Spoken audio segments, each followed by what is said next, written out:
بسم اللہ الرحمن الرحیم۔ آج کا سوال ہے کہ مقیم سفر شروع کرے یا مسافر مقیم بن جائے تو مدت مسح کا کیا حکم ہوگا؟ جواب یہ ہے، جس شخص نے مسح شروع کیا اقامت کی حالت میں، پھر سفر شروع کر دیا 1 دن اور 1 رات مکمل ہونے سے پہلے، تو 3 دن اور 3 رات مسح کرے۔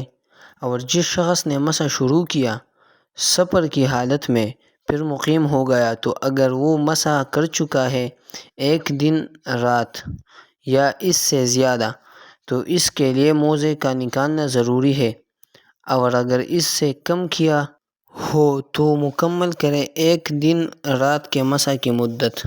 یعنی مقیم نے جس طہارت پر موزے پہنے تھے، اس کے ٹوٹنے سے پہلے سفر شروع کر دیا، پھر سفر کی حالت میں کسی وجہ سے اس کی طہارت ختم ہو گئی، تو اس صورت میں بالاتفاق مسح کی مدت 3 دن اور رات پوری کرے گا۔